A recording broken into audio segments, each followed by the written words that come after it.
राधे राधे जी। कैसे हैं आप सभी लोग। आप सभी लोग स्वस्थ होंगे, कुशल मंगल होंगे। आप सभी के स्वास्थ्य और कुशल मंगल की कामना मैं ईश्वर से करती हूँ कि आप सभी लोग स्वस्थ रहें और कुशल मंगल रहें। आज हम बात करते हैं 70 रुपये की, सिर्फ 70 रुपये। एक बार एक व्यक्ति बस में चढ़ जाता है सफ़र के लिए और उसकी जेब में सिर्फ 70 रुपये होते हैं और एक माँ को देने के लिए खत होता है। और जब वह 70 रुपये लेकर बस में चढ़ जाता है और उसमें खत होता है, जब वह स्टेशन पर उतरता है तब वह देखता है कि उसकी जेब कट चुकी होती है। जेब कट चुकी होती है, उसमें ना तो पैसे होते हैं ना माँ को देने वाला खत होता है। इसलिए वह थोड़ी चिंता कर रहा होता है। चिंता तो होगी ही, बाहर रहता है, माँ से दूर रहता है विदेश में, तो माँ को पैसे भी भेजने हैं, माँ का खर्चा कैसे चलेगा, माँ परेशान होएगी। ये सभी चीज़ें सोच सोच कर वह परेशान हो रहा होता है। वह सोचता है अब माँ को मैं कैसे पैसे भेजूँ। कुछ समय बाद माँ का खत आता है उसको। उस खत में लिखा होता है, बेटा जो तुमने मुझे 500 रुपये भेजे थे वह मुझे मिल गए हैं। तुम समय पर पैसे भेज देते हो, इससे मुझे परेशानी नहीं होती है और मेरे घर का गुजारा अच्छे से चल जाता है और तुम सुखी रहो, जीते रहो और भगवान तुम्हें सभी प्रकार की खुशियाँ दे। इतनी सारी दुआओं के साथ माँ ने उसमें खत में कुछ अच्छी और कुछ दुख भरी बातें लिखी होती हैं। जब वह लड़का वह खत पढ़ता है तो वह सोचता है कि मैंने तो माँ को पैसे भेजे नहीं, तो माँ को पैसे कहाँ से मिल गए। अभी इतना सोच ही रहा होता है, वो भी 500 रुपये। उस दिन तो मेरी जेब में सिर्फ 70 रुपये थे, अब वो 500 रुपये किसने माँ को भेज दिए और माँ को पैसे भेजने वाला कौन है और उसको माँ का पता कहाँ से मिला। ये सभी कुछ विचार कर ही रहा था कि कुछ दिनों बाद उसको एक खत मिलता है। उस खत में लिखा होता है, भाई तुम चिंता मत करो, तुम परेशान मत हो, माँ को पैसे और खत मैंने भेजा है। मैंने माँ को 500 रुपये और तुम्हारी राजी खुशी का खत भेज दिया है ताकि वह चिंता ना कर सके और उसका खर्चा भी चल सके। क्यों, माँ तो माँ ही होती है, वो सबकी माँ है। तुम्हारी माँ तो मेरी माँ है। मैं वही जेब कतरा हूँ जिसने तुम्हारे 70 रुपये और तुम्हारी माँ का खत जेब में से काट लिया था। और जब मैंने वह खत पढ़ा तो मेरी आत्मा रोने लगी और मुझे अंदर से कुछ आवाज़ें सुनाई दी कि मैंने जो किया है गलत किया है। इसलिए मैंने तुम्हारी माँ का वहाँ से पता लेकर उसको 500 रुपये और तुम्हारी राजी खुशी का खत भेज दिया है। इस प्रकार से उस जेब कतरे में भी थोड़ी इंसानियत थी, जिसने उस व्यक्ति की जिसकी जेब काटी थी उसकी माँ की मदद की और कुछ अपनी जेब से भी पैसे डाले। कहने का भाव यह है, इंसानियत हर इंसान में होती है, चाहे वह गरीब है, अमीर है, चोर है या डाकू है, कोई भी है।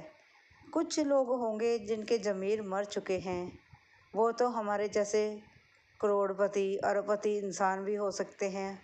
हमारे जैसे समाज में रहने वाले अच्छे उच्च कैटेगरी के कहलाने वाले इंसान भी हो सकते हैं जिनकी आत्मा मर चुकी हो, जिनका ज़मीर मर चुका हो।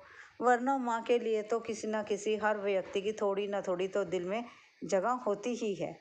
जैसे उस जेब कतरे ने उसके माँ की मदद की, किसी दूसरे व्यक्ति की माँ की मदद की, हमें भी आगे बढ़कर किसी भी गरीब बंदे की, किसी भी गरीब व्यक्ति की मदद करनी चाहिए। किसी ज़रूरतमंद की मदद करो और भगवान से अच्छी दुआ लो ताकि भगवान तुम्हारे खाते में अच्छे कर्म लिखे और एक कर्म और जमा हो जाए कि तुमने किसी ज़रूरतमंद की मदद कर दी है। इसलिए अगर वीडियो अच्छी लगी हो लाइक और सब्सक्राइब ज़रूर करें जी। थैंक यू जी।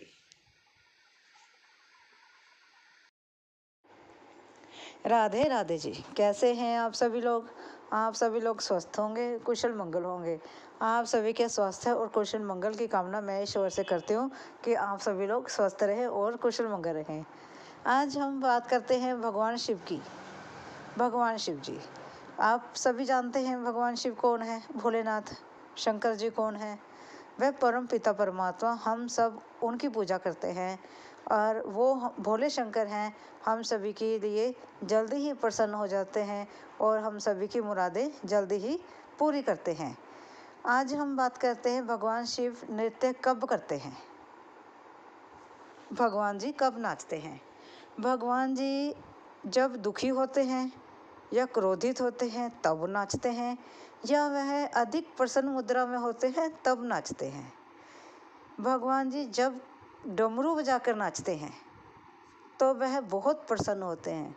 जब वह पार्वती जी के साथ खुश होते हैं और डमरू बजाते हैं तो वह प्रसन्नचित्त होते हैं और वह पार्वती जी के साथ झूम झूम कर नाचते हैं, जैसे मानो उन्हें सब कुछ मिल गया हो और पूरी सृष्टि इससे संचार करती है और पूरी सृष्टि में उस समय रंग भर जाता है।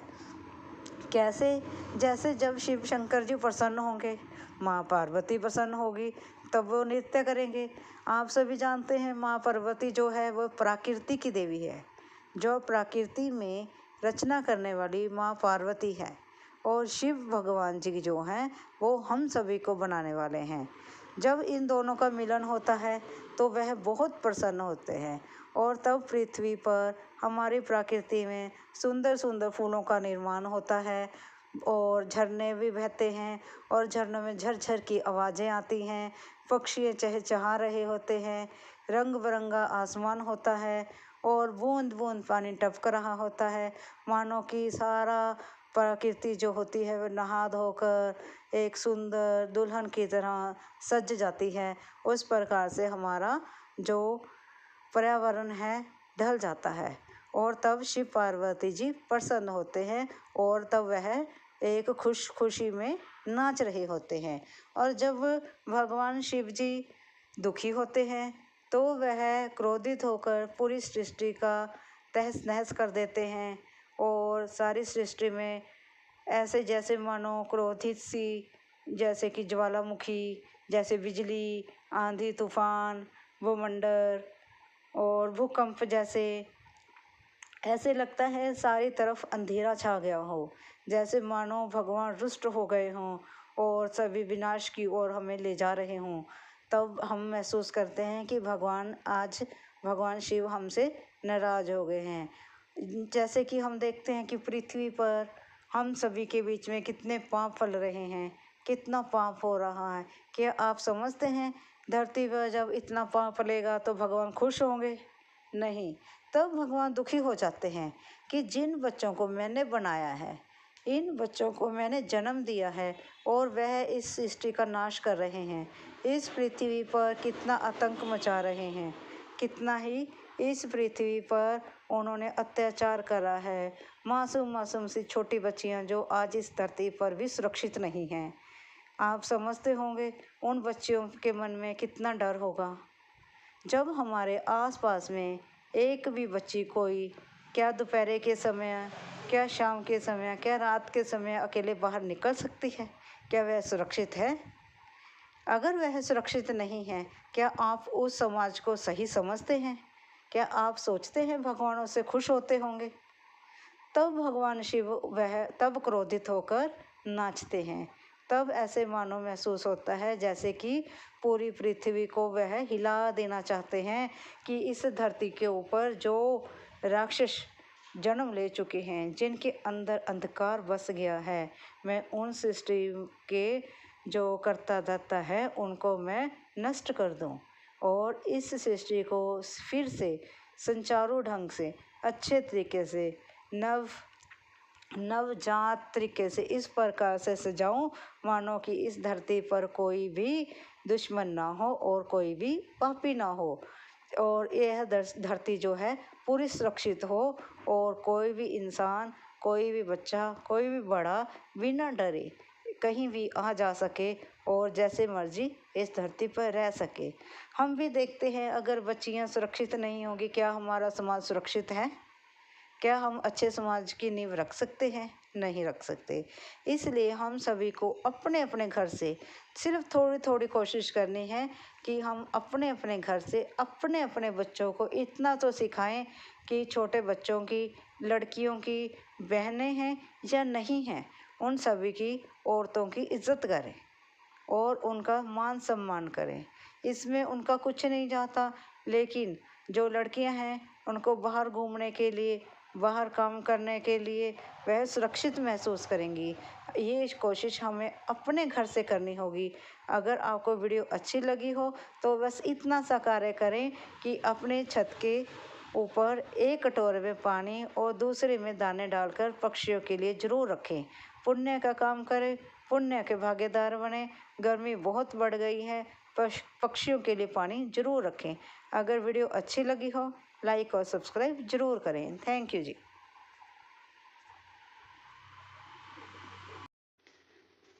आप सभी लोग मेरा परिवार हैं और आपने जो मुझे इतना सारा प्रेम दिया है उसके लिए मैं बहुत ही आभारी रहूँगी। मैं आपका तहे दिल से शुक्राना करती हूँ कि आपने मुझे बहुत सारा प्रेम दिया।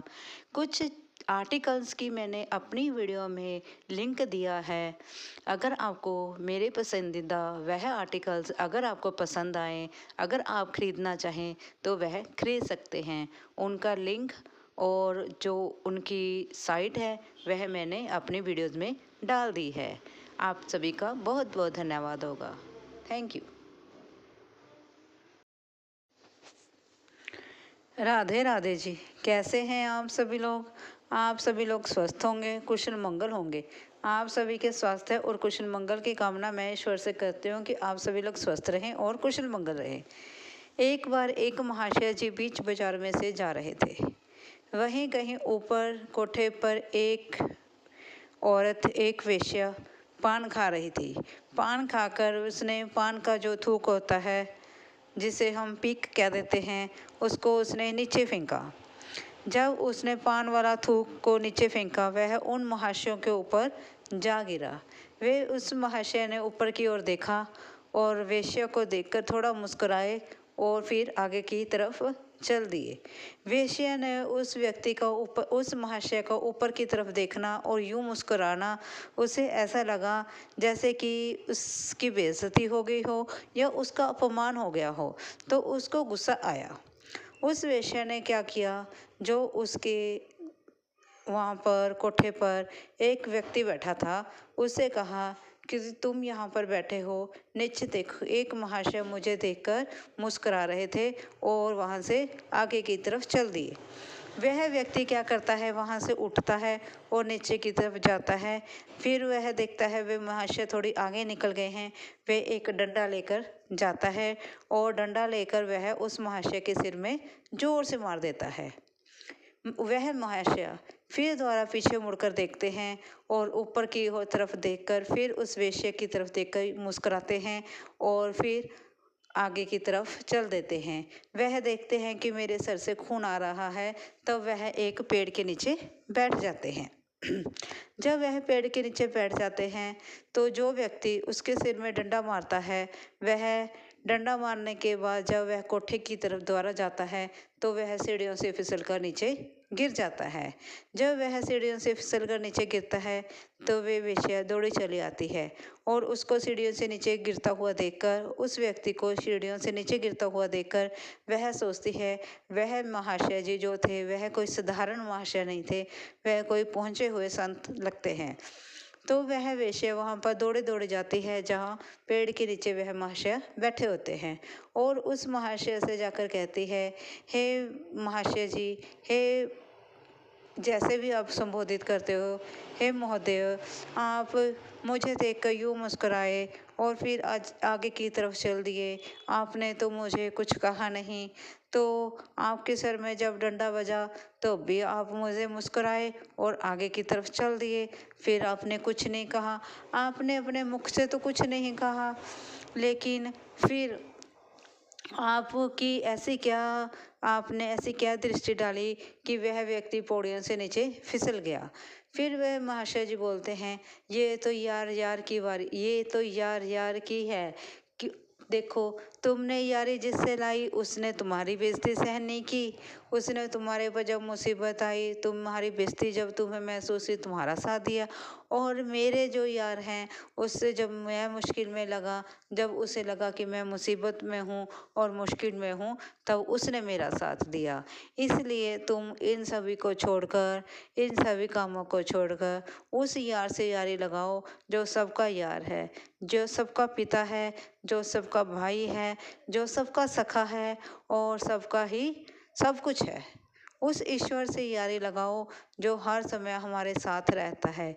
ये जो तुम्हारा दोस्त था या यार था या कुछ भी कह लो, वह तो दिन में या रात में तुम्हारे साथ रहता है, लेकिन जो मेरा यार है वह हर समय मेरे साथ रहता है, सुख में भी, दुख में भी, दिन में भी, रात में भी, धूप में भी और छाँव में भी। तो तुम बताओ किसकी दोस्ती ज़्यादा अच्छी हुई, तुम्हारी या मेरी? वह वैसे उसकी उस महाशय के शब्द सुनकर थोड़ी शर्मिंदा हो जाती है और सोच में पड़ जाती है कि ये महाशय तो सच में सही कह रहे हैं। और फिर वह उस महाशयों के चरणों में गिरकर क्षमा मांगती है और उसकी आंखों से आंसू टपक निकलते हैं। जब उस औरत की आंखों से आंसू निकलते हैं तो वह देखते हैं कि वह महाशय देखते हैं कि ये तो एक पश्चाताप के आंसू हैं।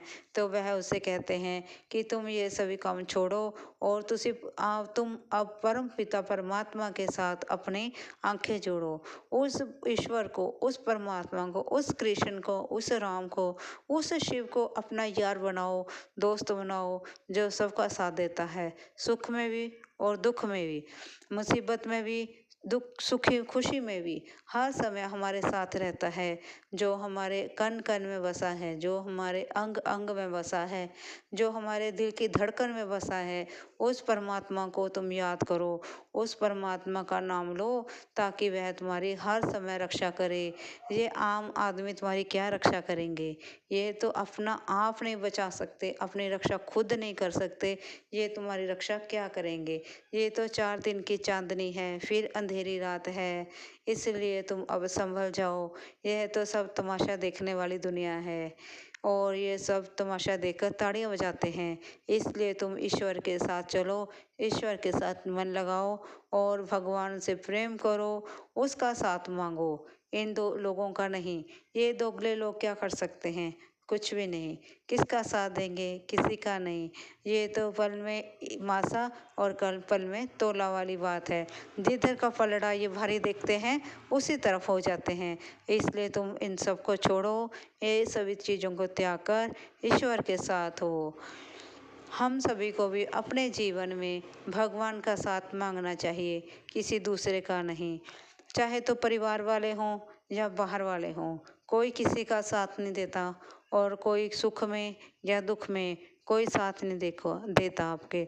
आप भी देखो, आप कभी सोचना, कभी ज़िंदगी में प्रैक्टिकली करके देखना, कभी आप बीमार हो जाते हैं, 1 दिन 2 दिन आपकी सेवा करेंगे, तीसरे दिन कहेंगे कि आपका तो रोज़ का ही काम हो गया है।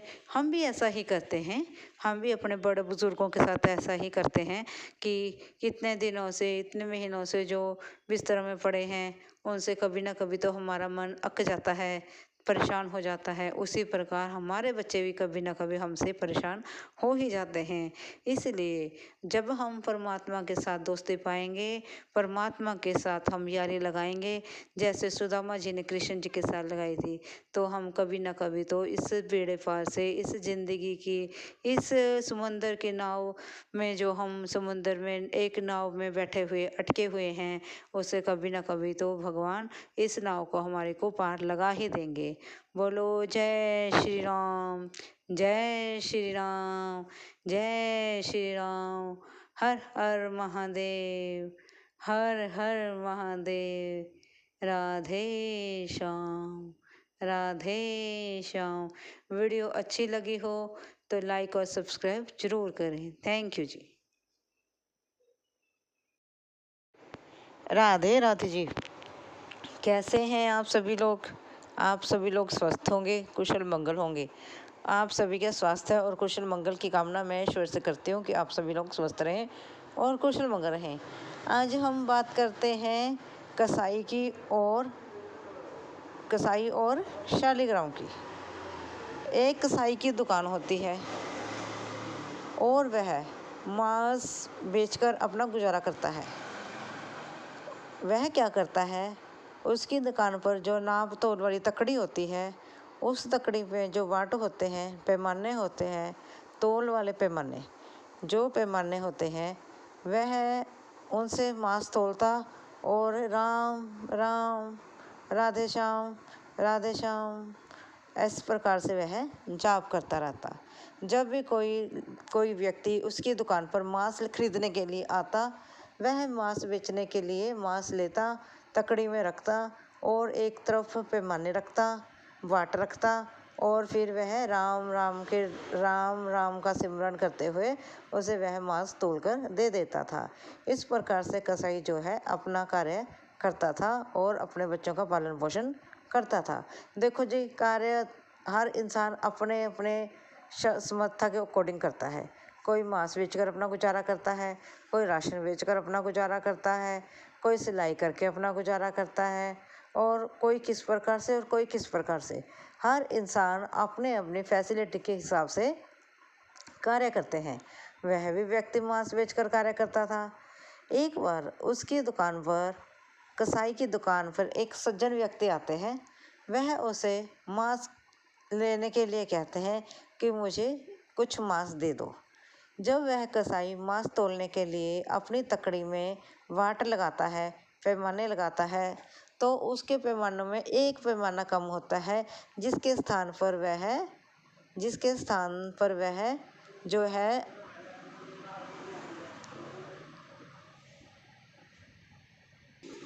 जिसके स्थान पर वह शालीग्राम का प्रयोग करता है।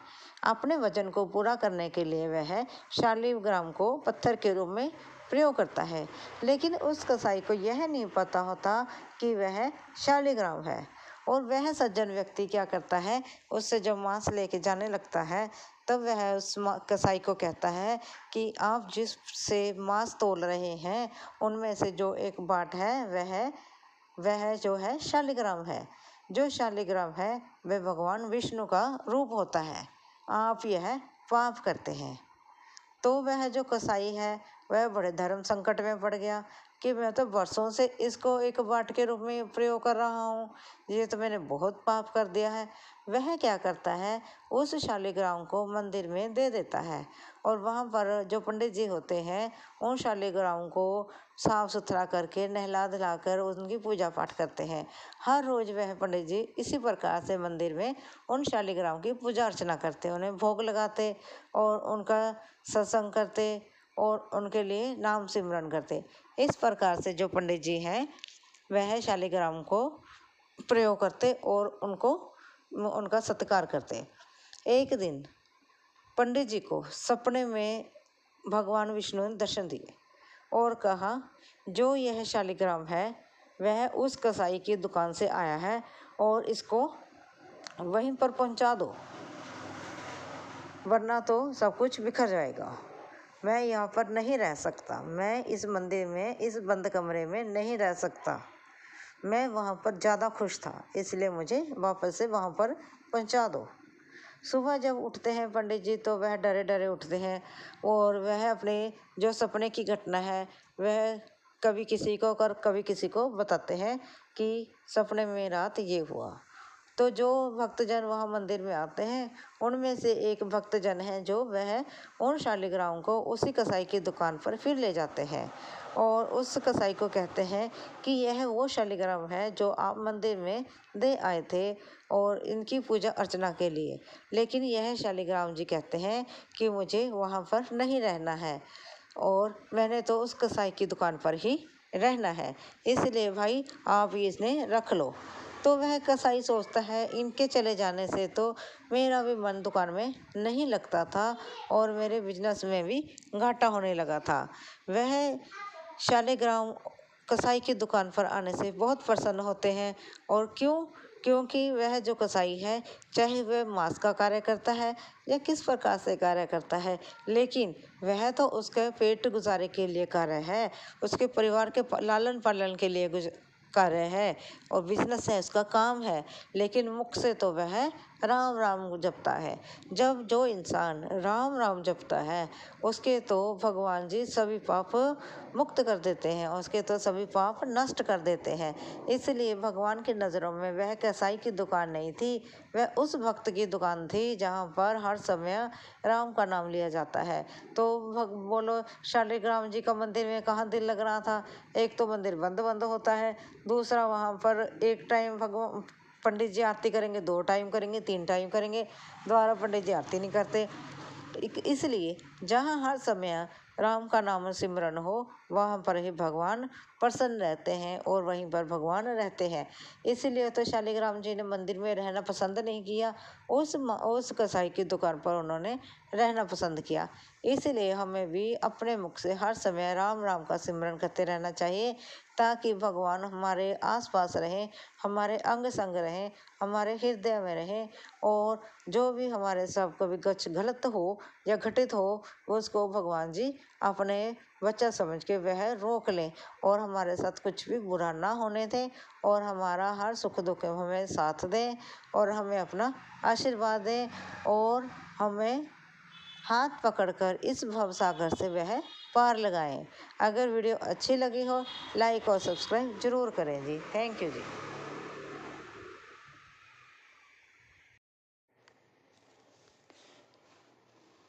राधे राधे जी। कैसे हैं आप सभी लोग। आप सभी लोग स्वस्थ होंगे, कुशल मंगल होंगे।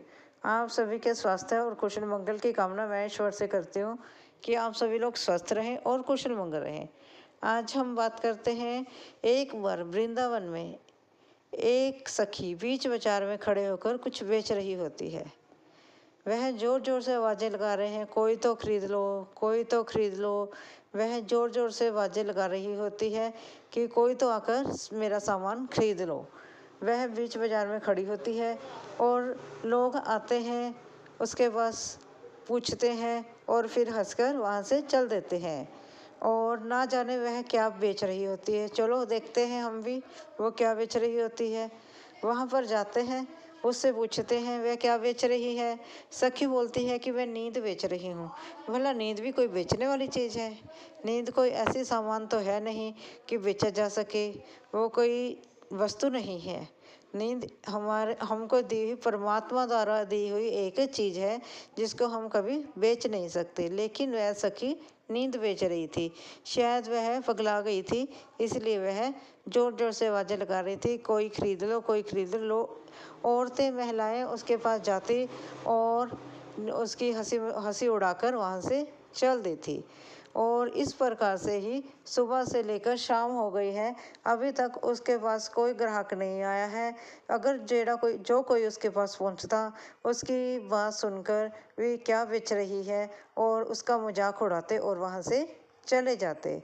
इसी प्रकार कुछ महिलाएं आपस में बातें कर रही होती हैं कि वह लड़की, वह तो पागल हो गई है, शायद उसका अब दिमाग नहीं चलता है, वह देखो क्या बेच रही है, वह नींद बेच रही है। नींद भी क्या बेचने वाली चीज़ है? जब एक औरत वहाँ पर, एक सखी वहाँ पर दूध धो रही होती है, तो वह जब इन सारी बातों को सुन रही होती है, तो वह वहीं पर गाय को और दूध को छोड़कर नंगे पाँव ही यूं पगली की तरह भागी दौड़ी चली जाती है और पूछती है कि वह क्या बेच रही है। सबसे पता लगता है कि सखी नींद बेच रही है। वह दौड़ी दौड़ी इस प्रकार से जाती है मानो उसे पता नहीं क्या मिल गया हो। जब वह उस सखी तक पहुंचती है तब उससे बेचती है, बहन तुम क्या बेच रही हो? और वह उत्तर देती है, मैं तो नींद बेच रही हूँ। तो वह कहती है, पहली सखी जो है वह कहती है मैं नींद बेच रही हूँ। दूसरी सखी कहती है तो ये नींद मुझे दे दो। पहली सखी कहती है तुमने इसका भाव तो किया नहीं। दूसरी सखी जो होती है वह कहती है जो मूल्य तुम मांगोगी मैं तुम्हें वही मूल्य दे दूंगी, लेकिन तुम यह नींद मुझे दे दो। तो वह पहली सखी जो है वह सोच में पड़ जाती है, यह नींद क्यों लेना चाहती है। फिर वह उसे आखिरकार पूछ ही लेती है, सखी तुम बताओ तुम नींद क्यों लेना चाहती हो। वह कहती है कि यही सवाल मैं तुमसे भी कर सकती हूँ कि तुम नींद बेचना क्यों चाहती हो। तो वह पहली सखी जो होती है अपनी आप बीती सुनाती है कि एक बार श्री कृष्ण उसे मिले और उन्होंने उससे दोपहर में आने मिलने के लिए वचन दिया, लेकिन यह जो नींद है वह बीच में आ गई। मैं काफ़ी दिनों से पूरी तैयारी कर रही थी कि मुझे कृष्ण मिलने आएंगे, इसलिए मैं बिल्कुल भी सोई नहीं। मैं कितने दिनों से जाग रही थी, लेकिन जिस समय जिस पहर में श्री कृष्ण जी ने मुझे मिलने आना था उसी पहर यह मेरी आंख लग गई और मुझे नींद आ गई। इसलिए मैं नींद को बेच देना चाहती हूँ। और अब तुम बताओ कि तुम यह नींद क्यों खरीदना चाहती हो। तो दूसरी सखी बोलती है, मुझे भी श्री कृष्ण ने वादा दिया है कि मैं तुम्हें सपने में मिलने आऊँगा। वह साजन मुझे सपने में ही मिलने आते हैं। वह कृष्ण जी को साजन बताती है। वह कहती है कि देखो, सारा दिन तो मेरा काम में निकल जाता है, मुझे काम में सुध बुध नहीं होती है, ना मेरे पास समय होता है, लेकिन रात जो होती है वह मेरी अपनी होती है। जब मैं रात को सोती हूँ तब मेरे सपनों में श्री कृष्ण जी आते हैं और वह बहुत सा टाइम मेरे साथ बिताते हैं, बहुत सी ढेर सारी बातें मेरे साथ करते हैं, कुछ मेरे साथ हटकलियाँ करते हैं और कुछ मीठे मीठे भावों से मीठी मीठी बातें करते हैं। उनकी माया तो वही जाने, और इसलिए मैं नींद खरीदना चाहती हूँ। वह कहती है पहले सखी, देखो उनकी भी क्या लीला है, मुझे वादा किया, मुझे नींद आ गई और तुमको मिलने आते हैं नींद में। देखो, नींद तो एक ही है, किसके लिए क्या कारण है और दूसरे के लिए क्या कारण है, भाव इसके अलग अलग है, लेकिन है तो नींद ही। तो वह सखी कहती है, अच्छा तुम नींद ले जाओ, तुमको तो कम से कम श्री कृष्ण जी नींद में मिलने आए, तुम तो अपने साजन से मिलो। वह सखी नींद को बिना भाव तोल किए उस नींद को वह ले लेती है और कहती है, जो तुम्हें चाहिए मैं तुम्हें वह दे दूंगी, तुम मुझसे जो मर्जी मांग सकती है। ये देखो, ये है एक प्रेम के भाव। एक सखी ने अपनी नींद तक बेच दी श्री कृष्ण से मिलने के लिए। उसे ऐसे लगा कि अगर नींद ना आती तो शायद मैं कृष्ण को मिल पाती। और दूसरी ने नींद खरीद ली। उसने सोचा, अगर मुझे नींद ना आई तो मैं श्री कृष्ण से कैसे मिलूंगी। ये सभी के अपने अपने भाव होते हैं और अपना अपना प्रेम होता है। किसी के लिए अच्छा होता है और किसी के लिए बुरा होता है। इसलिए आप सच्चे मन से ईश्वर को याद करो, किसी न किसी रूप में वह आपको दर्शन जरूर देंगे। और ऐसा नहीं है कि जब भक्त ईश्वर को पुकारे, जब भक्त कृष्ण को पुकारे तो कृष्ण ना आए। वह भगवान अपने भक्तों के साथ होते हैं और वह उनसे मिलने के लिए जरूर आते हैं, चाहे नींद में आए चाहे ना आए, नींद में चाहे साक्षात आए और चाहे किसी और के भाव में आए, चाहे मनुष्य के रूप में आए, लेकिन भगवान पुकारने पर जरूर आते हैं। एक बार कभी सच्चे मन से ईश्वर को याद करके देखना और उनको पुकार के देखना कि वह आपको किसी न किसी बहाने मिलने आए हैं। अगर आपको आए हैं या कभी फील हुआ हो कि वाकई ही भगवान उन आपसे मिलने आए हैं, तो प्लीज़ एक कमेंट ज़रूर करना। लेकिन ये विश्वास झूठा नहीं है, कृष्ण मिलने ज़रूर आते हैं। आप चाहे कृष्ण को याद करो, भगवान शिव को याद करो, किसी भी ईश्वर को याद करो, लेकिन भाव सच्चे होने चाहिए, मन सच्चा होना चाहिए। अगर हमारे भाव निष्पाक हैं, साफ हैं और स्वच्छ है, इसमें कोई बुराई नहीं है या इसमें कोई छल कपट नहीं है, तो ईश्वर क्यों नहीं आएंगे। वह तो हमारे अंग संग है, वह तो कण कण में बसते हैं। और बोलो मेरे साथ प्रेम से, राधे राधे। जय श्री कृष्णा। हर हर महादेव। राधे श्याम, राधे श्याम। राधे राधे जी। कैसे हैं आप सभी लोग। आप सभी लोग स्वस्थ होंगे, कुशल मंगल होंगे। आप सभी के स्वास्थ्य और कुशल मंगल की कामना मैं ईश्वर से करती हूँ कि आप सभी लोग स्वस्थ रहें और कुशल मंगल रहें। एक बार की आपको बात सुनाते हैं। एक बार श्री कृष्ण अपने भक्त के घर आए आप देखो, भगवान खुद भक्त के घर चलने के लिए आए हैं, तो कुछ ना कुछ तो खास होगा और कुछ ना कुछ तो तिकड़म लड़ाने के लिए आए होंगे। ऐसे तो भगवान किसी भक्त के घर नहीं पधारते। जैसे ही श्री कृष्ण किसी भक्त के घर आए, भक्त के घर आने से उन्होंने भक्त से पूछा, ये घर किसका है? भक्त ने मुस्कुराते हुए कहा, प्रभु ये घर आपका है। और ये गाड़ी किसकी है? फिर भक्त ने फिर यही उत्तर दिया, प्रभु ये गाड़ी भी आपकी है। ऐसे करते करते भगवान श्री कृष्ण ने उनसे पूछा कि ये जो घर के मेंबर हैं ये किसके हैं? भक्त का तो वही उत्तर था, प्रभु ये भी सभी आपके हैं, मेरा क्या है, मैं तो अकेला आया था, ये सब कुछ आपने दिया है, आप ही का है। खूब सारी चीज़ें थी भक्त के घर में, जो करते करते श्री कृष्ण जी सभी चीज़ों के बारे में उन्होंने कहा, लेकिन भक्त का भी फिर एक ही जवाब था कि प्रभु ये सब कुछ आपका है। नेचुरली ही जो भगवान से हमें मिला है तो भगवान का ही होगा, क्योंकि हम तो अकेले आए थे और अकेले ही चले जाना है। होएगा तो सभी भगवान ने दिया है हमें धरती पर। किसी पास बंगला है, गाड़ी है, किसी के पास बंगला है या नहीं है, किसी के पास छोटा घर है, किसी के पास बड़ा घर है तो ईश्वर की देन है। और तो और छोड़ो, हमें आँख, नाक, कान, होंठ ये सब भी ईश्वर की ही देन है। हमारा शरीर खुद का भी ईश्वर की देन है। तब फिर भगवान ने पूछा, श्री कृष्ण जी ने पूछा भक्त से परीक्षा लेने के लिए कि ये शरीर किसका है? तब भक्त ने कहा, प्रभु इस शरीर को बनाने वाले आप हैं, तो ये शरीर भी आप ही का होगा।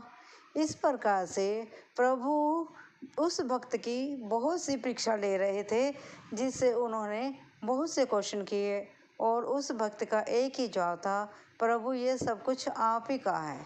करते करते जब वो श्री कृष्ण जी मंदिर के पास पहुँचे, हमारे घर में मंदिर होता है, उसके पास जब वो श्री कृष्ण जी मंदिर के पास पहुँचे, तब उनके दिमाग में एक युक्ति आई, क्यों ना इस भक्त को अपने जाल में फंसाया जाए। चलो जी, सोचा। भक्त कृष्ण जी की तरफ देख रहा था और कृष्ण जी भक्त की तरफ देख रहे थे। भक्त भी जान रहा था कि भगवान ने अब मेरे को जरूर पकड़ना है, और कृष्ण जी तो वैसे भी उसकी परीक्षा लेने के लिए आए थे, क्योंकि हम भी जानते हैं भगवान ऐसे तो मिलते नहीं, कहीं ना कहीं तो कारण है। हमारी पूजा से खुश होकर, एक भक्त की पूजा से खुश होकर जब भगवान उसके पास आते हैं, तब भी उसकी एक बार तो परीक्षा लेंगे ही लेंगे ना। जैसे हमारे टीचर होते हैं, जैसे हमारे गुरु होते हैं, जब वह हमारे घर कभी पधारते हैं, जब हम उनकी आओ भक्त करते हैं, अपने गुरु की आओ भक्त करते हैं, आदर सहित बैठाते हैं, उन्हें खाने पीने के लिए देते हैं, खाना वगैरह परोसते हैं, तब फिर भगवान जी भी उनकी फिर परीक्षा तो लेते हैं। तो भगवान जी ठाकुर जी भी उस भक्त की परीक्षा तो लेंगे ही लेंगे। इसलिए भगवान ने उस व्यक्ति की परीक्षा लेने के लिए मंदिर के पास पहुंचकर उस व्यक्ति से पूछा, तस्वीर की तरफ देखा और कहा कि ये बताओ ये किसके हैं? और भक्त की आंखों में आंसू आए, इतने टप टप आंसू आए, और उसका मन भाव हो उठा, और वह बोला, भक्त जो है ना प्रभु से बोला, हे प्रभु सब कुछ तो आपका है, सिर्फ ये तो मेरे रहने दीजिए, ये मेरे हैं, ये जो प्रभु हैं ये मेरे हैं, बाकी सब कुछ आपका है। और जब भक्त का ये उत्तर सुना तो भगवान ने उस भक्त को अपने गले से लगा लिया। अगर हमें भी ऐसे भगवान कभी मिल जाएं तो हमारा क्या हो। मेरे ख्याल में हमें तो कोई बात ही ना समझ में आई कि उनके साथ क्या बात करनी है, उनके साथ हमने किस प्रकार से उनकी आओ भक्त करनी है, किस प्रकार से उनकी सेवा करनी है। हम तो शायद उन्हें देखते ही रह जाएं कि हमारे ईश्वर कैसे दिखते हैं। मेरे ख्याल में तो ऐसा ही होगा, क्योंकि हम भगवान को पाने के लिए, उनको साक्षात देखने के लिए इतना तरस जाते हैं, इतना हर समय उनकी प्रतीक्षा करते हैं कि अगर किसी समय अपने सामने आ जाएं तो शायद हमारे पास बोलने के लिए कुछ शब्द ही नहीं होंगे। हम सभी यही प्रार्थना करेंगे, जैसे उस भक्त की परीक्षा लेने की ही बहाने सही उसके घर आए, कि भगवान हम सभी के घर में आए। अगर आपको ये वीडियो अच्छी लगी हो, प्लीज़ लाइक और सब्सक्राइब जरूर करें। थैंक यू जी। राधे राधे जी। कैसे हैं आप सभी लोग? आप सभी लोग स्वस्थ होंगे, कुशल मंगल होंगे। आप सभी के स्वास्थ्य और कुशल मंगल की कामना मैं ईश्वर से करती हूँ कि आप सभी लोग स्वस्थ रहें और कुशल मंगल रहें। आज हम बात करते हैं शबरी और श्री रामचंद्र जी के प्रेम के बारे में। शबरी शबरी एक भीलनी थी। आपने रामायण में देखी होगी शबरी। वह एक भीलनी थी। एक बार शबरी की शादी तय हो जाती है।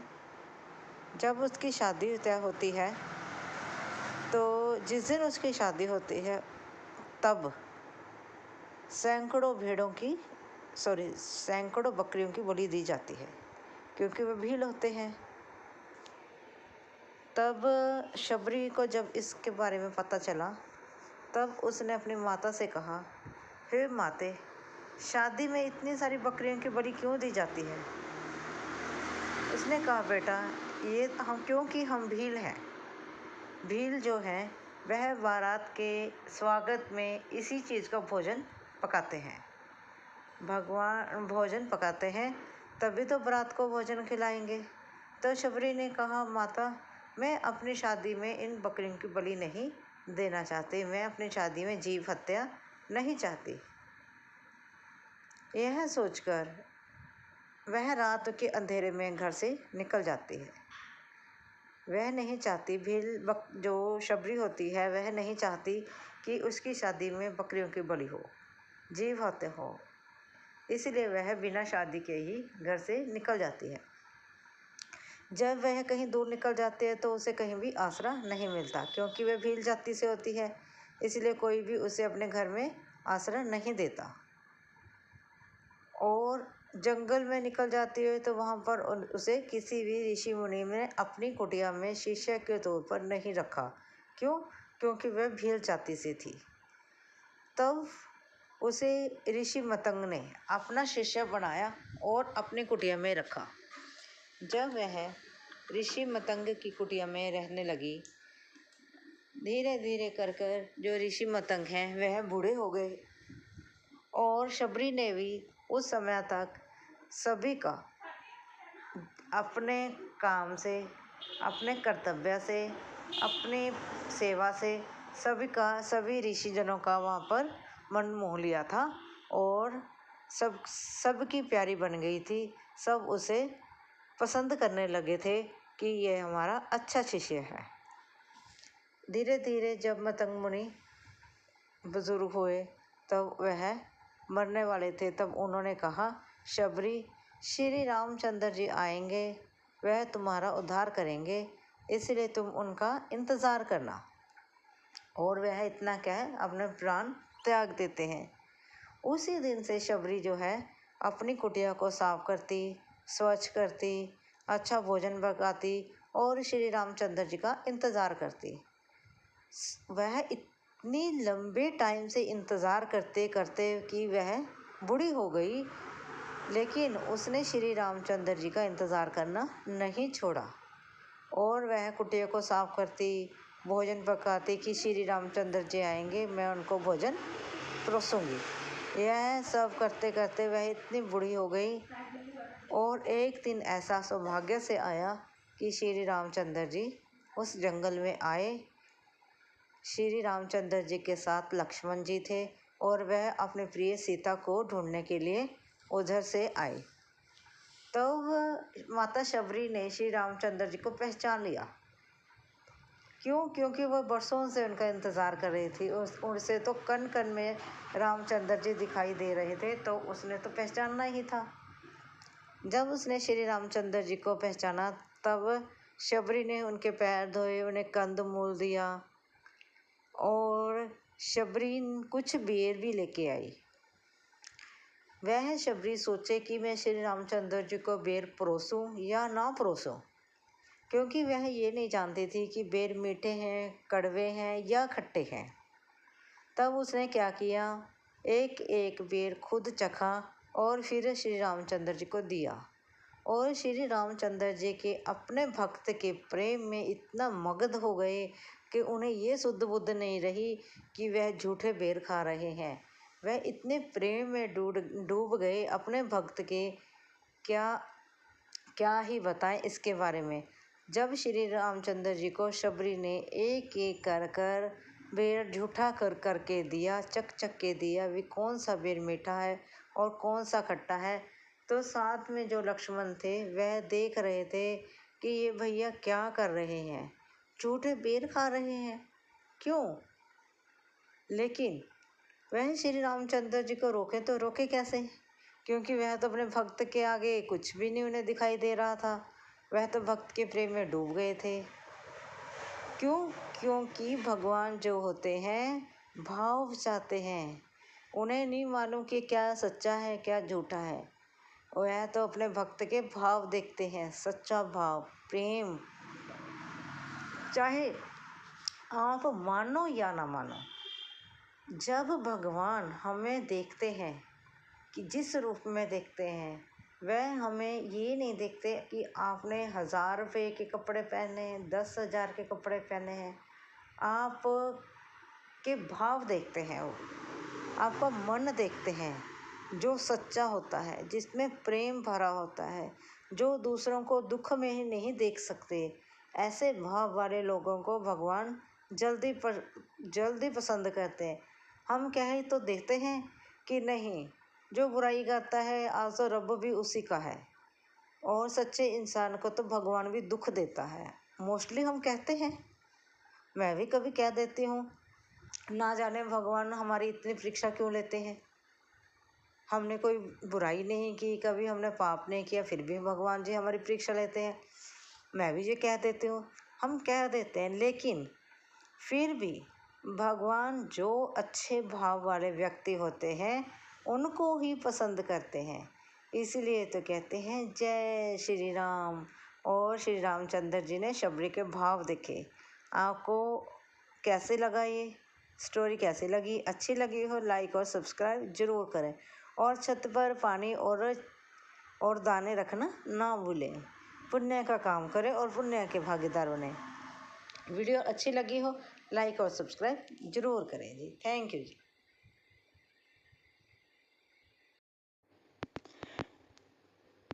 राधे राधे जी। कैसे हैं आप सभी लोग? आप सभी लोग स्वस्थ होंगे, कुशल मंगल होंगे। आप सभी के स्वास्थ्य और कुशल मंगल की कामना मैं ईश्वर से करती हूँ कि आप सभी लोग स्वस्थ रहें और कुशल मंगल रहें। आज हम बात करते हैं नाम सिमरन की। जय सिया राम, जय वीर हनुमान। हाँ जी, एक बार किसी एक व्यक्ति ने तुलसीदास जी से पूछा कि आप मुझे ये बताएं कि कई बार हमारा मन नाम सिमरन करने के लिए नहीं करता, नाम जपने के लिए हमारा मन नहीं करता, लेकिन फिर भी हम नाम जपने के लिए बैठ जाते हैं। क्या जब हम नाम जपने के लिए बैठ जाते हैं ज़बरदस्ती मन को कठोर करके, क्या वह नाम सिमरन करने का कोई फ़ायदा है?